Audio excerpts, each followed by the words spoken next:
This is Dave Nasty over here at Next Level Guitar, and we're gonna do a cool inspired by lesson today.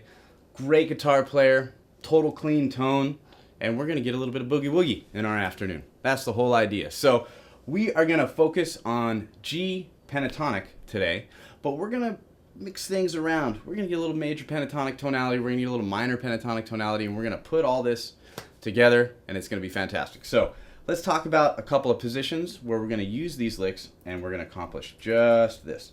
Everybody, click on the link you see below. It's your moment of zen. It's in that YouTube text box right where I'm pointing. If you click on that link below, you'll get a video, a free video that is not available on YouTube. It comes with a coinciding ebook, free, as well as the video that's free, and it's got all kinds of great information in that ebook, things that you need in your playing every single day, and all you got to do is just click that link. So the first one, of course, is going to look just like this.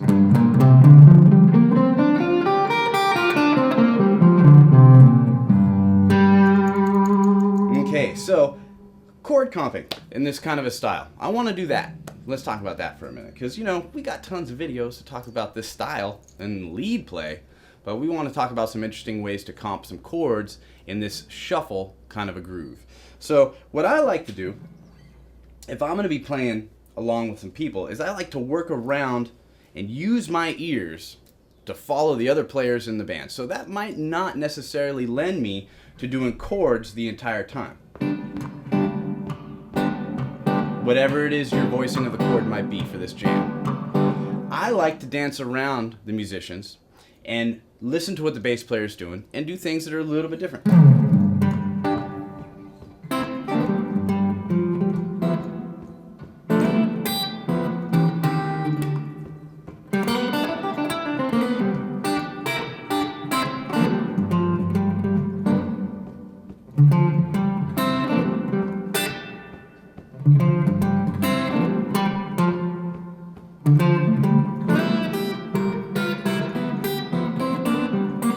So I've got different kind of movement in there and a lot of space. So what's going on in there?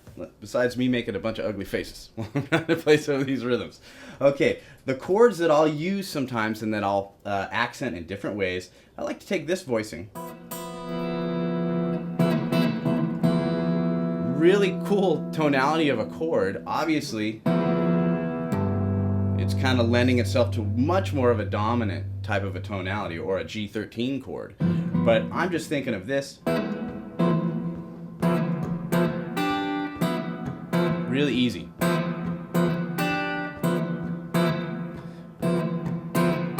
And I'll go to here to just establish that regular old G kind of double stop vibe of the song, and I'm hanging on the one, and all is grand, and I'm not getting in the way of anybody while I'm playing with them. That's the biggest thing. I'm just using some real important tones of the chord and my ears to not get in the way of any of the people I'm playing with. I want to play with them and not against them, so that's a good way to do it.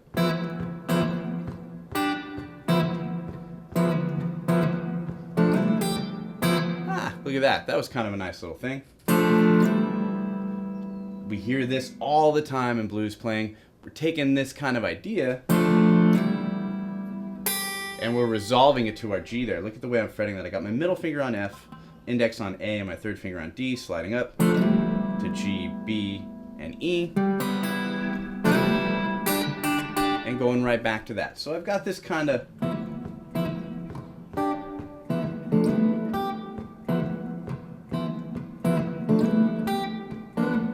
that's cool. Little simple kind of hammer on there just to add, bring out the accent within that major tonality. And I'm going to mix this together. Watch what I do with my right hand. And I'm going to strum most of these with my thumb. All right, so we have pluck that high string.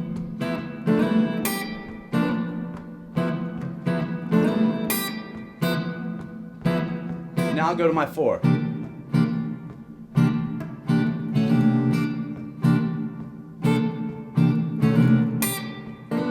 And I'll go back to my 1. Let's address that 4 chord. Look at the voicing we have going here. We all know this chord. We all love this chord. We can extend with our pinky, of course. And get some movement there. And then I'm right back in. Now Now I want a little bit more richness to it, so I'm going to add my thumb over the top there for a little bit of bass.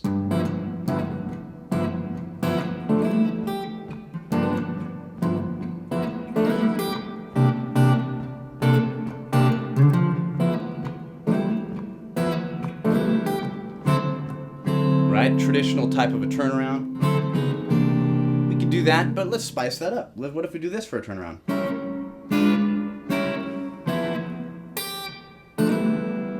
That's kind of a nice way to do it.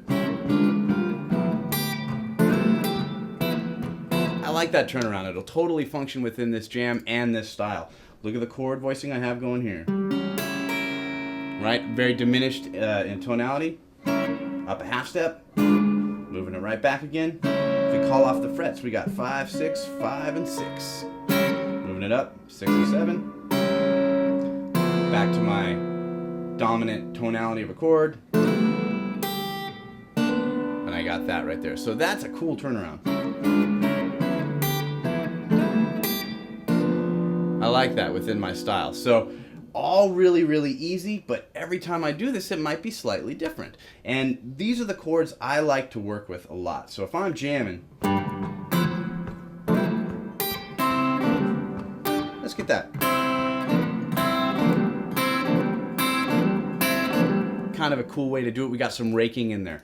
What I'm going to do is I'm going to use my middle finger and my ring finger here to what would be on the B and G strings. I pluck this. I get the double stop of C and E. I'm going to rake now and resolve it to that G. So my first finger is laying flat, but really only to accent these two notes here, which is my F and my B flat.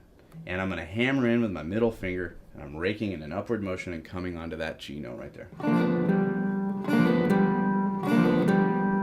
All right, so we have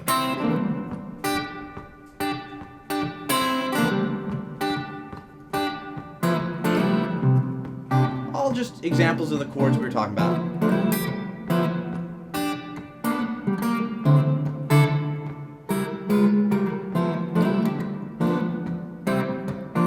Kind of a different way to go around this shuffle that we've heard so many different times. So we can use some solo play within that position, but let's go up into some classic sounds that we'll hear within this style and some of these really cool licks.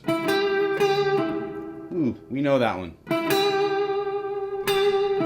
So really coming off of that E note into the G like a pickup note. Ooh, good one. I'm going to bend that up. And I'm going to place my right hand down to stop it once it gets to its note.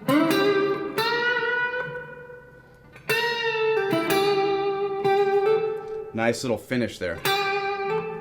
Love that. We hear that all the time in that style. Quick vibrato, not striking the string again, and I'm going to hammer.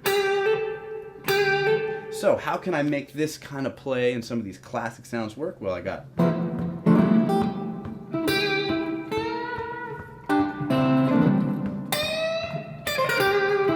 that's a cool lick. We like that. Very distinctive to the style. We're going to bend high E string. This is a D note. Going up a whole step, and then a quick 1, 2, 3, 4. So the shape that I'm thinking scale-wise within this position, I'll just show you the upper half of it.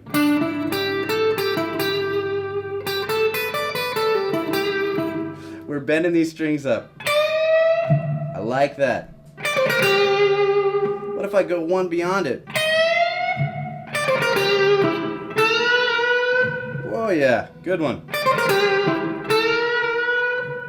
Pre-bend it. Oh, touching yet sensitive. Cool licks, great comping style with rhythm, a cool shuffle in G. I think our mission statement was accomplished. That's what I'm looking for. All right, everybody, you know what? I'm gonna jam this out. I hope that you find some of these ways to play rhythm in this style beneficial to you. You know, it's slightly different. We're not just doing things that are straightforward and which are totally cool. We're just working around them, and that's the best thing. Using our ears to listen to the people that we're playing with and thinking of ways that we can enhance their play and bring out the best parts of our own. So that's the most important thing. Go to the website, please. Check out all that good information, nextlevelguitar.com. Happy to bring this video to you. I'm going to play it out, and I'll see you next time. Thank you so much.